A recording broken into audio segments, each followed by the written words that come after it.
बिस्मिल्लाहिर्रहमानिर्रहीम। Chapter number 1। आज हम जो है फाइनेंशियल रिपोर्टिंग का कोर्स स्टार्ट करने वाले हैं। ठीक है, तो जो बुक रिकमेंडेड है आपके लिए वो जैसे कि आपको स्क्रीन पे नज़र आ रही है, देखिए, financial reporting, financial statement analysis and valuation. तो ये बुक जो है रिकमेंडेड। इसके अलावा एक और बुक भी है जो कि मैं आपको सेंड करूँगा PDF फॉर्म में। तो मोस्टली जो है हम इस बुक में से कवर करेंगे, और बाकी जो है कि स्टडी है या फिर जो न्यूमेरिकल टाइप है हम वो दूसरी बुक से करेंगे जो कि लेटेस्ट एडिशन है। तो ये दो बुक रिकमेंड करता हूँ मैं आपको। तो जो आज का जो फर्स्ट चैप्टर है, chapter 1, overview of financial reporting, financial statement analysis and valuation. तो इस पे हमने जो बात करनी है फाइनेंशियल रिपोर्टिंग के ऊपर बात करनी है और फाइनेंशियल स्टेटमेंट एनालिसिस के ऊपर बात करनी है। तो देखते हैं, सबसे पहले है हमारे पास 6 स्टेप प्रोसेस। देखिए, 6 स्टेप प्रोसेस जो है इसको पहले डिस्कस करते हैं फाइनेंशियल स्टेटमेंट एनालिसिस में। ठीक है, जो कि इंटर रिलेटेड होता है, सीक्वेंशियल स्टेप है। ठीक है, फाइनेंशियल स्टेटमेंट एनालिसिस में। देखिए, फाइनेंशियल स्टेटमेंट में जो बिल्डिंग ब्लॉक है फाइनेंशियल स्टेटमेंट एनालिसिस का, वो 3 चीज़ों से मिलकर बना है। सबसे पहले है इकोनॉमिक्स, सेकेंड वन है स्ट्रेटेजी, थर्ड वन है फाइनेंशियल स्टेटमेंट। अब सबसे पहले हम जो इकोनॉमिक्स से रिलेटेड है, ठीक है, उसके बारे में बात करते हैं। फिर उसके बाद हम बात करेंगे स्ट्रेटेजी के बारे में, and third one financial statement पे आएंगे। तो शुरू करते हैं हम सबसे पहले जो कि है हमारे पास इकोनॉमिक जो है करेक्टरिस्टिक है इसकी। ठीक है, जो कि यहाँ पे आपको स्क्रीन पे नज़र आ रहा है the 6 inter related sequential step in financial statement analysis. The first one है identify economic characteristic and competitive dynamics in industry. जो इकोनॉमिक करेक्टरिस्टिक है, ठीक है, या कम्पिटिटिव डायनामिक्स है, उसको आइडेंटिफाई करना है। उसको कैसे आइडेंटिफाई करते हैं? तो इसका मतलब ये है कि जो डायनामिक फोर्सेस हैं, ठीक है, उसकी जो हम अगर ड्राइव कंपटीशन की बात करें, क्या हम कह सकते हैं what dynamic forces drive competition in the industry. अब इसकी एग्जांपल क्या है? एग्जांपल इसकी ये है कि क्या जो इंडस्ट्री है उसमें large number of firm selling जो है सिमिलर प्रोडक्ट की, क्या वो उसमें इंक्लूड है? मतलब कि जैसे कि ग्रोसरी स्टोर हो गया, ठीक है, या फिर small number of competition selling हो गए, ठीक है, जो यूनिक प्रोडक्ट्स हो गए उसके, या फिर इसके अलावा फार्मास्यूटिकल कंपनीज होगी। क्या इन जैसे जो लार्ज नंबर ऑफ फर्म्स जो है सिमिलर प्रोडक्ट्स के, ठीक है, क्या उनके बारे में हम डिस्कस करते हैं, उनके डायनामिक फोर्सेस के बारे में।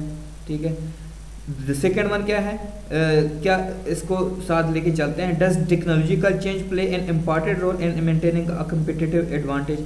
अगर कम्पिटिटिव एडवांटेज हो तो क्या टेक्नोलॉजिकल चेंज जो है इसमें इम्पॉर्टेंट रोल प्ले करती है या नहीं करती। अब understanding the competitive forces in the firms industry in the first step establish the economic foundation, जिसके हमने बात की, जिसके हम सिमिलर प्रोडक्ट्स की बात की। तो अब हम आते हैं दूसरे इसके स्टेप पे। सेकंड स्टेप क्या है? आइडेंटिफाई कंपनी स्ट्रेटेजी, कि कंपनी की स्ट्रेटेजी क्या है, क्या वो लॉन्ग टर्म के लिए कम्पिटिटिव एडवांटेज को जो है उनके है या नहीं है। अब देखिए, सेकंड वन है आइडेंटिफाई कंपनी स्ट्रेटेजी। अब इसका मतलब है identify strategies the firm pursue to gain and sustain a competitive advantage. अब इसके लिए किसी फर्म को क्या करना चाहिए? What business model is the firm executing to be different and successful in its industry. तो कौन कौन सी चीज़ें हो सकती हैं इसमें? सबसे पहले अगर हम बात करें, does the firm have competitive advantage, उस फर्म के लिए क्या कोई कम्पिटिटिव एडवांटेज है उस फर्म का, ठीक है, जिसके हम बात करते हैं कंपनी स्ट्रेटेजी के लिए। सेकंड, अगर है तो फिर हम वो किस टाइप के हैं, हम सस्टेनेबल, क्या वो कितने सस्टेनेबल है। अगर पहली बात ये है कि अगर वो कम्पिटिटिव एडवांटेज है उस फर्म की, तो फिर किस तरह है, सस्टेनेबल है, हाउ सस्टेनेबल आर दे। और फिर उस जो प्रोडक्ट की जो डिज़ाइन की गई है, उस फर्म की जो प्रोडक्ट है उसकी डिज़ाइन जो की गई है, ठीक है, क्या वो मार्केट सेगमेंट को और इसकी नीड को मीट करती है या नहीं करती। जैसे कि अगर हम बात करें किसी हेल्थ फूड की, ठीक है, तो कंज्यूमर मार्केट की बात करें, टिपिकल ग्रोसरी स्टोर की या फैमिली रेस्टोरेंट की बात करें, is the firm integrated background into the growing और manufacturing of raw material for its products. क्या जो है मतलब अगर हम फूड की बात करें तो क्या वो प्रोडक्ट, वो जो है कंपनी, वो खुद ही उसको जो रॉ मटेरियल है वो खुद ही प्रोवाइड करती है अपने लिए या नहीं करती। तो ये जो है ये आती हैं आइडेंटिफाई कंपनी स्ट्रेटेजी, कि कंपनी की स्ट्रेटेजी क्या है। अब अगर हम बात करें थर्ड वन की, assess the quality of financial statement. Assess the quality of the financial statement, कि फाइनेंशियल स्टेटमेंट की जो क्वालिटी है वो क्या है। लेट्स सपोज इसकी बात करते हैं कि फाइनेंशियल स्टेटमेंट जो है उसमें अगर हम देखें कि क्या फाइनेंशियल स्टेटमेंट जो है वो कंप्लीट इंफॉर्मेशन देती है इकोनॉमिक परफॉर्मेंस की या नहीं देती, और इसकी फाइनेंशियल पोजीशन की और इसकी जो है कंप्लीट इंफॉर्मेशन देती है या नहीं देती। और दूसरी बात, जब वो फाइनेंशियल स्टेटमेंट प्रिपेयर करते हैं वो क्या वो अकॉर्डिंग टू यूएस गैप है, जनरली एक्सेप्टेड अकाउंटिंग प्रिंसिपल के बेस पे है या नहीं है, या फिर IFRS के जो एस्टेब्लिश है इंटरनेशनल फाइनेंशियल रिपोर्टिंग सिस्टम, या फिर इंटरनेशनल अकाउंटिंग स्टैंडर्ड बोर्ड, जो जितनी भी बोर्ड है स्टैंडर्ड है कि किसके स्टैंडर्ड पे इन्होंने अपने फाइनेंशियल परफॉर्मेंस को, फाइनेंशियल स्टेटमेंट को प्रिपेयर किया हुआ। अब जो नेक्स्ट वन है, एनालाइज प्रॉफिटेबिलिटी एंड रिस्क। उसके बाद जो है उस कंपनी की प्रॉफिटेबिलिटी और रिस्क को देखते हैं। प्रॉफिटेबिलिटी और रिस्क को कैसे मेजर करते हैं और किस वेरिएबल देखते हैं इसमें। देखें, जैसे कि पता है कि most financial analyst assess the profitability of a firm relative to risk involve. जो जब भी प्रॉफिटेबिलिटी की बात होती है तो उसमें रिस्क भी इन्वॉल्व है। जैसे आपने सुना है कि हाई रिस्क हाई प्रॉफिट, ठीक है, हाई रिटर्न। तो जो रिटर्न होता है या जो रिस्क होता है उस रिस्क को कैसे मिटिगेट करते हैं। अब उसके बाद ये है कि what rate of return is the firm generating from the shareholder और from the use of its asset, कि जो वो एसेट्स को यूज़ करते हैं तो उसे रेट ऑफ रिटर्न इनको कितना मिल रहा है। या फिर अगर हम बात कर सकते हैं कॉमन इक्विटी या शेयर होल्डर की, what rate of return is the firm generating for its common equity share holder, is the firms profit margin increasing और डिक्रीजिंग ओवर टाइम।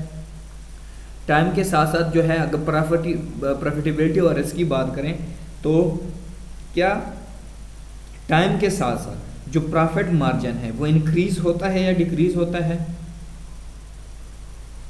या जो फिर उसको कंपेयर करते हैं इसके कंपेटिटर के साथ कि अगर उनके कंपेटिटर के जो है प्रॉफिट मार्जिन है उसके रिलेटिव इनका जो मार्जिन है प्रॉफिट मार्जिन वो हाई है या कम है। तो इसके अलावा फिर जो है रेशोज भी देखते हैं, ठीक है, पर्टिकुलर फाइनेंशियल स्टेटमेंट की, ठीक है, जिससे हमें प्रॉफिटेबिलिटी और रिस्क का पता चलता जाता है, जो कि हम आगे डिस्कस करेंगे। उसके बाद है फिफ्थ वन है प्रोजेक्ट फ्यूचर फाइनेंशियल स्टेटमेंट। जो हमारे पास फ्यूचर फाइनेंशियल स्टेटमेंट होते हैं उसको कैसे प्रोजेक्ट करते हैं। अब ये पॉइंट इम्पॉर्टेंट है कि जब हमने इकोनॉमिक करेक्टरिस्टिक देख लिए, ठीक है, सेकेंड नंबर पे कंपनी स्ट्रेटेजी भी देख ली है, और उसके बाद फाइनेंशियल स्टेटमेंट की क्वालिटी भी देख ली है, प्रॉफिटेबिलिटी एंड रिस्क को भी देख लिया है। तो अब इन सारी चीज़ों को देख के हम फ्यूचर फाइनेंशियल जो स्टेटमेंट है उसकी प्रेडिक्शन कैसे करते हैं, उसको कैसे प्रोजेक्ट करते हैं। तो इसका मतलब ये है कि उस कंपनी के फ्यूचर रिसोर्सेज क्या होंगे, ठीक है। फ्यूचर फाइनेंशियल स्टेटमेंट का मतलब है यहाँ पे उसके फ्यूचर रिसोर्सेज क्या क्या होंगे, ठीक है, और उसकी ओब्लिगेशन क्या होंगी, इन्वेस्टमेंट क्या होंगी, कैश फ्लोज हैं क्या होंगे, रेवेन्यूज़ और एक्सपेंसेस ये क्या होंगे, इसके बारे में हम फिर इसकी बात करते हैं। अच्छा, उसके बाद फिर करते हैं फोरकास्टिंग करते हैं। किस चीज़ की फोरकास्टिंग करते हैं, फाइनेंशियल स्टेटमेंट की, कि projection of the firms future operating investing and financing activity, उनके बेस पे जो है फिर प्रॉफिटेबिलिटी और रिस्क को भी मेजर करते हैं। और फिर देखते हैं which provide the basis for financial decision making including valuation, फिर वैल्यूएशन की भी बात करते हैं। फिर उसके बाद वैल्यू द फर्म जो है लास्ट टॉपिक जो है इसमें आ जाता है, उसको देखते हैं। वैल्यू द फर्म का मतलब है यहाँ पे कि उस जो फर्म है उसकी वर्थ कितनी है, what is the firm worth, ठीक है। फिर उसके लिए जो फाइनेंशियल एनालिस्ट है, ठीक है, वो एस्टिमेट लगाते हैं शेयर वैल्यू मार्केट के हिसाब से, ठीक है, कि जो देखते हैं उसमें estimates of share value to make recommendation for buying selling और holding the equity security of various firms whose market price they think is too low. या फिर देखते हैं कि जो मार्केट प्राइस है उसके बारे में सोचते हैं कि कम है बहुत, या बहुत ज़्यादा है, या फिर नॉर्मल है। इसी तरह इन्वेस्टमेंट बैंकिंग और या इसी तरह जो दूसरे जो कॉमन स्टॉक होते हैं या इनिशियल ऑफर प्राइस इसकी बात करें तो उससे देख के सारी चीज़ें देख के फिर उस फर्म की वैल्यू निकालते हैं। नेक्स्ट है step 1, identify the industry economic characteristic. Step 1 है identify the industry economic characteristic, के जो इकोनॉमिक कैरेक्टरिस्टिक जो है किसी भी इंडस्ट्री के उसको आइडेंटिफाई करते हैं, ठीक है। फर्स्ट वन देखें, economic characteristic and competitive dynamics influences the strategy firms will employ, ठीक है, कि जो स्ट्रेटजीज वो बनाते हैं, ठीक है, उसकी वजह से फर्म्स पे और उसकी कम्पिटिटिव डायनामिक या एडवांटेज जो हो उस पर क्या इन्फ्लुएंसेस होते हैं, क्या इम्पेक्ट होता है। और सेकेंड वन है analyst should consider the economic characteristic, जो एनालिस्ट होते हैं फाइनेंशियल एनालिस्ट वो इकोनॉमिक कैरेक्टरिस्टिक को भी कंसिडर करते हैं जब वैल्यूएशन करते हैं, इंडस्ट्री की इकोनॉमिक कैरेक्टरिस्टिक को फाइंड आउट करते हैं। And competitive dynamic while analysing and forecasting financial statement, जैसे हमने पिछले स्लाइड में बात की है कि फोरकास्टिंग जब करते हैं फाइनेंशियल स्टेटमेंट की तो उसमें जो है वो डिफरेंट जो है चीज़ें देखते हैं, ठीक है, कि स्ट्रेटेजी क्या है, उसके पास जो है वैल्यू भी उनकी देखते हैं, ठीक है। तो अब आते हैं नेक्स्ट जो है, let's suppose identify the industry economic characteristic. अब देखें जैसे कि हम फर्स्ट वन में मैंने बात की है कि प्रॉफिट मार्जिन जो है, अब ग्रोसरी का जो है देखें 3.5% है, ठीक है, और फार्मास्यूटिकल का है 12.1 प्रॉफिट मार्जिन है, और इसी तरह यूटिलिटी जो है 10.5% है, और बैंक का जो है 13% है, ठीक है, ये प्रॉफिट मार्जिन है। अब जो एसेट हैं वो क्या है, इनके पास जो है ग्रोसरी 2.900 है, और इनके पास जो एसेट हैं ये कम है, ठीक है। तो फिर इनकी जो है एनालिसिस कैसे करेंगे, देखें इनके पास प्रॉफिट मार्जिन इनका कम है लेकिन इनके पास एसेट ज़्यादा है।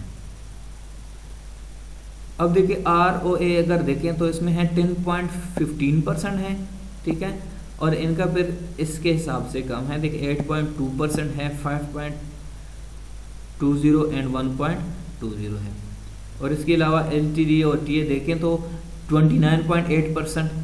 तो देखें कि प्रॉफिट मार्जिन जो है ये इसकी वजह से अगर एसेट इंक्रीज हैं, ठीक है, तो फिर रिटर्न ऑन एसेट जो है देखें ग्रोसरी में प्रॉफिट मार्जिन है 3.5%, ठीक है, एसेट है इनके पास टर्नओवर जो है 2.90 और रिटर्न ऑन एसेट जो है 10.15% है।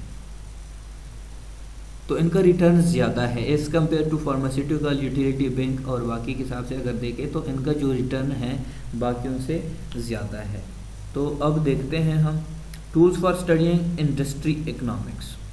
Just tools for studying industrial economics में जो है 3 चीज़ों का हमने डिस्कस करना है। फर्स्ट वन है अगर देखें वैल्यू चेन एनालिसिस, इसको 1 बाय 1 आगे डिस्कस करते हैं। पोर्टर्स 5 फोर्सेस जो कि आप मार्केटिंग में पढ़ चुके हैं, और इसके बाद है इकोनॉमिक एट्रीब्यूट्स फ्रेमवर्क। तो इन तीनों को जो है हम 1 बाय 1 डिस्कस करते हैं और फिर इस क्लास को एंड करते हैं। देखें फर्स्ट वन है value chain analysis. Value chain जो है इसको डिस्कस करते हैं। Value chain for the pharmaceutical industry, इसकी एग्जांपल को लेके आगे चलेंगे, ठीक है। The value chain for an industry sets for the sequence और chain of activity involves in the creation, सबसे पहले क्रिएशन, ठीक है, फिर manufacture and distribution of its products and services. तो इन चीज़ों पे डिपेंड करती है कौन कौन सी चीज़ें होती हैं, क्रिएशन, मैन्युफैक्चरिंग, डिस्ट्रीब्यूशन और इसकी प्रोडक्ट्स की सर्विसेज वगैरह। देखिए अगर हम एग्जांपल लें, ठीक है, Porter's an example of value chain for the pharmaceutical industry, जो कि यहाँ पे आपको नज़र आ रहा है। Pharmaceutical companies invest in research and development to discover and develop new drugs. तो वो क्या करते हैं, वो इन्वेस्ट करते हैं रिसर्च एंड डेवलपमेंट में और न्यू ड्रग्स को वो डेवलप करना चाहते हैं, ठीक है। तो फिर जब वो ड्रग्स के साथ ड्रग्स इमर्ज करते हैं, प्रोमिसिंग करते हैं, a lengthy drugs approval process begin. Estimates suggest that it takes 7 to 10 years and almost 1 billion to discover and obtain approval of new drug। तो उस पर तकरीबन 7 से 10 साल लगेंगे, ठीक है, जो न्यू ड्रग्स को अप्रूव करेंगे। तो अगर देखें अप्रूवल प्रोसेस में जो है वो कर सकते हैं reduce cost and permit their scientists to concentrate on more creative drugs discovered phase। Pharmaceutical companies often contract with clinical research। फिर वो क्या करते हैं, फार्मास्यूटिकल जो है वो आगे जो है क्लिनिकल रिसर्च से भी उनसे भी बात करते हैं, ठीक है। तो देखिए सर, सबसे पहले जो है रिसर्च जो डिस्कवर ड्रग में उन्होंने बात की है कि 7 से 10 साल लगने हैं। उसके बाद है approval of drugs by government regulators. उसके बाद जब गवर्नमेंट रेगुलेटर से वो ड्रग्स वो अप्रूव करेंगे, ठीक है, तो उस पर तकरीबन कितनी कास्ट लगेगी, तकरीबन 1 बिलियन की कास्ट लगेगी, ठीक है, जो कि यहाँ पे एस्टिमेट लगाया गया है, ठीक है। तो थर्ड वन है मैन्युफैक्चर ऑफ ड्रग्स।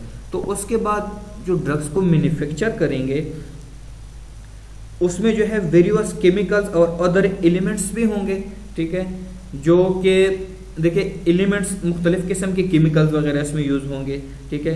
और उसके अलावा for quality control and product purity reason pharmaceutical company use highly automated manufacturing process. तो फिर वो हाईली ऑटोमेटिक जो है हाईली वो यूज़ करेंगे, प्रोसेस को यूज़ करेंगे, ठीक है। और उसके अलावा जो है वो doctors, hospital, health maintenance organisation वगैरह ये भी बनाएंगे, ठीक है। और इसके अलावा फिर वो डिमांड को क्रिएट करेंगे, ठीक है, और अपनी एडवर्टाइजमेंट वगैरह करेंगे। तो ये जो जितनी भी चीज़ें हैं ये मैन्युफैक्चरिंग ऑफ ड्रग्स में है, इनकी जो है अलग सी कॉस्ट आएगी, ठीक है। उसके बाद है creation of demand for drug. तो ड्रग की क्रिएशन कैसे करेंगे, ठीक है, उसके लिए वो सबसे पहले एडवर्टाइजिंग करेंगे अपने, जब भी वो creation of demand for drug, ठीक है, वो अपनी डिमांड को कैसे इंक्रीज करेंगे। जैसे कि मैंने बात की कि हॉस्पिटल वो बनाएंगे, ठीक है, डॉक्टर्स होंगे, हेल्थ मेंटेनेंस वगैरह बनाएंगे, ठीक है। तो इसी तरह जो है वो अपने डिमांड को इंक्रीज करते हैं। तो लास्ट में है डिस्ट्रीब्यूशन टू कस्टमर। उसके बाद जो है डिस्ट्रीब्यूशन कैसे करेंगे कस्टमर के दरमियान, ठीक है। तो वो जो है ड्रग्स जो डिस्ट्रीब्यूट करते हैं टिपिकली चैनल्स के थ्रू वो फार्मेसीज में जो है वो डिस्ट्रीब्यूट करेंगे। तो या फिर जो है बल्क मेल ऑर्डर के थ्रू या इंटरनेट परचेज या इंक्रीजिंग जो इंटरनेट परचेजेस के थ्रू भी वो अपने कस्टमर को फिर इंक्रीज कर सकते हैं। तो ये तो वैल्यू चेन था। अब आगे हम बात करते हैं जो हमारा लास्ट वन है आज के, उसमें पोर्टर्स 5 फोर्सेस क्लासिफिकेशन फ्रेमवर्क, जो कि हम आज एनालिसिस के बारे में बात करते हैं, ठीक है। तो एक ग्राफ है जो कि हम बाद में डिस्कस करेंगे। तो सबसे पहले है पोर्टर्स 5 फोर्सेस क्लासिफिकेशन फ्रेमवर्क। तो उसमें जो है हमारे पास हॉरिजॉन्टल कंपटीशन है और वर्टिकल कंपटीशन है, दोनों को डिस्कस करते हैं। Porters 5 forces classification framework, first one है हॉरिजॉन्टल कंपटीशन और सेकंड वन है वर्टिकल कंपटीशन। जो हॉरिजॉन्टल कंपटीशन में उनके पास है रिवाइवरी अमंग एग्जिस्टिंग फर्म, जो उनके पास एग्जिस्टिंग फर्म है, ठीक है, उनके पास वो कैसे रिवाइव करते हैं, ठीक है, क्या डायरेक्ट वो रिवाइवल भी करते हैं एग्जिस्टिंग फर्म के साथ, ठीक है, first order of competition in industry, या फिर कुछ जो इंडस्ट्री होती है वो कंसर्न करती हैं मोनोपोली पे, ठीक है, कुछ की जो मोनोपोली होती है, ठीक है, तो वो उनका तो डायरेक्ट इसके अलावा कोई और नहीं होता, ठीक है, डायरेक्ट वो अपनी जो है क्या कहते हैं, सॉरी, ऑर्डर करते हैं, फर्स्ट ऑर्डर करते हैं मोनोपोली के तौर पे। Where is other have diffuse rivalry across many firms, economists often assess the level of competition with industry concentration ratio such as 4 firm concentration index. It measures the proportion of industry sales, जो कि एक आगे हम graph के ज़रिए से इसको discuss करेंगे। अब इसकी अगर हम एग्जांपल लें, ठीक है, तो सबसे पहले है rivalry among existing firm, threat of new entrance, threat of substitute, vertical competition में बायर पावर है और सप्लायर पावर है। तो इनको जो है वन बाय वन आगे डिस्कस करते हैं। सबसे पहले है rivalry among existing firm, it often the first order of competition. इसमें क्या होता है, फर्स्ट ऑर्डर ऑफ कंपटीशन होता है इंडस्ट्री में। इसका मतलब होता है direct rivalry among existing firm is often the first order of competition in an industry. और उस इंडस्ट्री को जो करेक्टराइज करते हैं, ठीक है, बाय कंसंट्रेशन रिवाइवरी एंड डिफ्यूज रिवाइवरी, ठीक है। तो ये दो किस्म की रिवाइवरी होती है, इसके ज़रिए से इसको करेक्टराइज करते हैं, कंसंट्रेटेड रिवाइवरी और डिफ्यूज रिवाइवरी। अब देखते हैं ग्रेटर द इंडस्ट्री कंसंट्रेशन, जितनी कंसंट्रेशन इंडस्ट्री की ज़्यादा होगी, the lower the competition between existing revival and thus the more profitable the firm will be. अगर जिनकी जो है इंडस्ट्री कंसंट्रेशन ज़्यादा होगी तो इसका मतलब है उसकी कंपटीशन कम होगी। जब कंपटीशन कम होगी तो जाहिर बात है उस फर्म की जो है प्रॉफिट जो है वो इंक्रीज होगा। तो देखें ये तो कंपटीशन है या एग्जिस्टिंग फर्म के दरमियान, ठीक है। अब अगर बात करते हैं हमारे पास थ्रेट ऑफ न्यू एंट्रेंस, अगर कोई न्यू एंट्रेंस है, ठीक है, तो फिर कैसे करेंगे। फर्स्ट वन देखें, how easily can new firm enter a market. अब देखो एक न्यू फर्म को मार्केट में एंटर होना इतना इजी नहीं होता जबकि पहले से उसके अवेलेबल जो है कंपटीटर वगैरह एग्जिस्ट करते हों। आर देयर एंट्री बैरियर, तो वहाँ पे उनके लिए एंट्री बैरियर होंगे या नहीं होंगे। देखिए एंट्री बैरियर इनके लिए कौन कौन से हो सकते हैं। देखिए जब कोई न्यू कंपनी आ जाती है तो उनके लिए जो है सबसे पहले लार्ज कैपिटल इन्वेस्टमेंट होनी चाहिए, ठीक है, और उसके अलावा टेक्नोलॉजिकल एक्सपर्टीज होनी चाहिए। जबकि न्यू एंट्रेंस होते हैं उतनी टेक्नोलॉजिकल उनके पास एक्सपर्ट्स नहीं होते स्टार्ट में। पेटेंट्स होने चाहिए, रेगुलेशन होनी चाहिए, ठीक है। तो क्या ये सारी चीज़ें जो हैं इनके पास हैं एंट्री बैरियर, ये इनके कौन कौन से हैं जिसको मैंने बता दिया, ठीक है। कैपिटल हो गया, टेक्नोलॉजी एक्सपर्टीज हो गई, पेटेंट्स हो गए, रेगुलेशन वगैरह हो गए। तो ये जो चीज़ें हैं एग्जिस्टिंग रिवाइवल के लिए ये बहुत ही डिफ़िकल्ट होती है जब कोई न्यू एंट्रीज होती है, ठीक है। तो जो पहले से होते हैं उनको एडवांटेज हासिल होता है इन पे, क्योंकि वो पहले से चला रहे होते हैं, उनके पास एक्सपर्टीज होती हैं, ठीक है। तो फिर उसको सॉल्व करते हैं।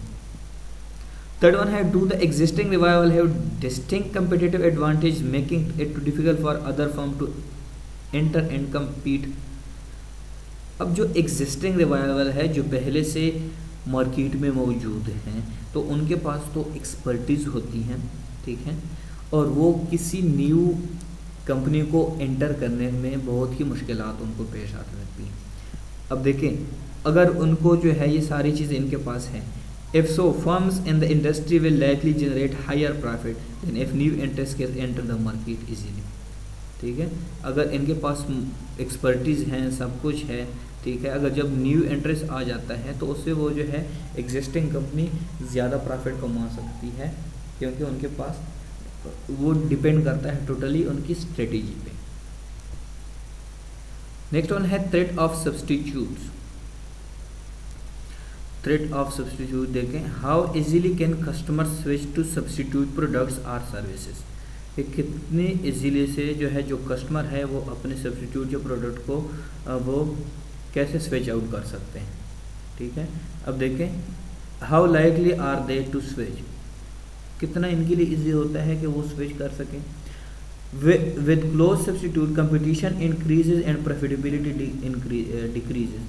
अब देखें जब उसके एक प्रोडक्ट है उसके साथ क्लोज सब्स्टिट्यूट आ गया, ठीक है, तो जाहिर बात है उसकी कंपटीशन इंक्रीज हो गई न्यू एंट्रेंस के बाद, ठीक है। अगर उसकी क्वालिटी एग्जिस्टिंग फर्म से अच्छी हुई, ठीक है, तो फिर प्रॉफिटेबिलिटी जो है उसकी डिक्रीज हो सकती है, क्योंकि जो यूनिक प्रोडक्ट होते हैं, ठीक है, उसके सब्स्टिट्यूट कम होते हैं, ठीक है, जिसकी वजह से उसकी प्रॉफिटेबिलिटी भी इन्हेंस हो सकती है, ठीक है। तो थ्रेट ऑफ सब्स्टिट्यूट के बाद अब आता है हमारे पास बाइंग पावर या बायर पावर जो है।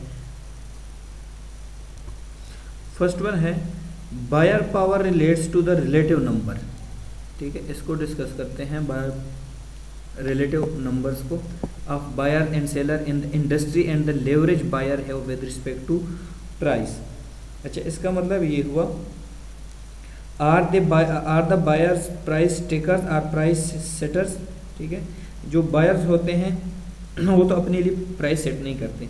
If there are many seller of a product and a small number of buyers making very large purchase decision such as military equipment bought by government or automobile parts purchased by automobile manufacturer, the buyer can exert significant downward pressure on prices and therefore on the profitability of supplier। अगर अब इसकी बात करें, second one की बात करें, it relates to buyers price sensitivity and the elasticity of demand, ठीक है, जो कि आप इकोनॉमिक्स में पढ़ चुके हैं, elasticity of demand और buyer power also relates to buyer price sensitivity and the elasticity of demand।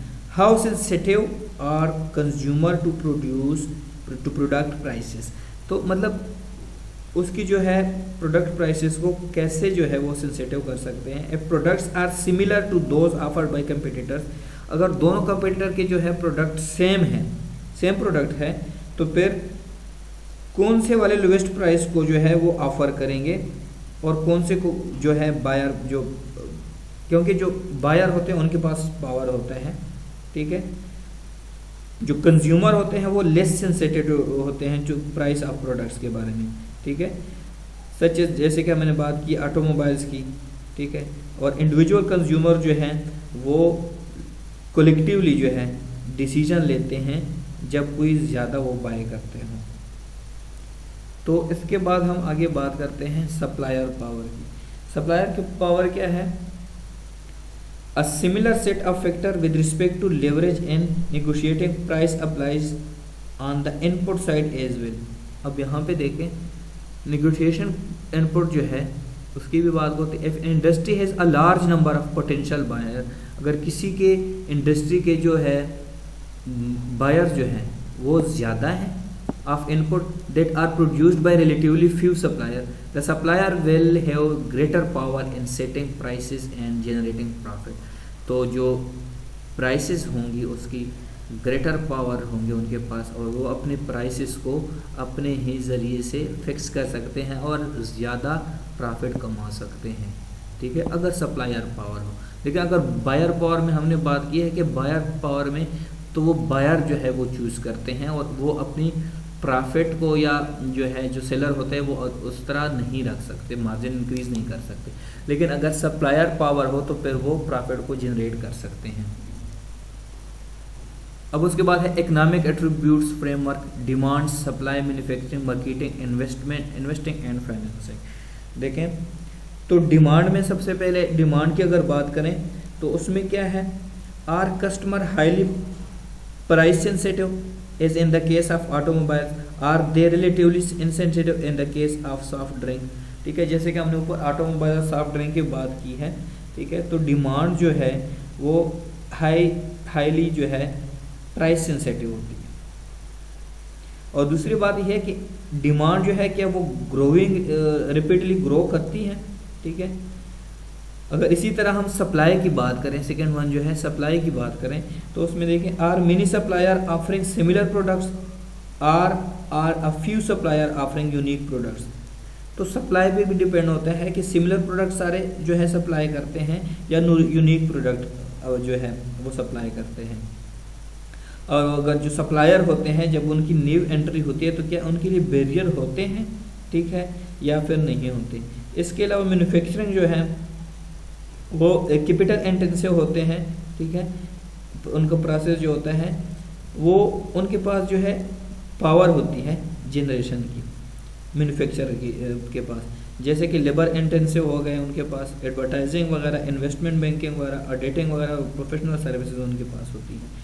उसके बाद अगर हम बात करें मार्केटिंग की, मार्केटिंग में जब बात करते हैं तो हम प्रमोशन में और एडवर्टाइजिंग की बात करते हैं, ठीक है। और इसके बाद है लास्ट में इन्वेस्टिंग एंड फाइनेंसिंग जो है, जो आपको पता है कि वो कैसे इन्वेस्ट करते हैं, अपने फंड को कहाँ से जो है वो जनरेट करते हैं, और उसके बाद जो इन्वेस्टिंग डिसीजन है वो किस बेस पे लेते हैं, ठीक है। तो इसको आगे हम इसकी न्यूमेरिकल करेंगे नेक्स्ट वाले में, ठीक है। ये तो जनरल ओवरव्यू था, इंट्रोडक्शन था, तो आगे हम इसको डिटेल से बात करेंगे।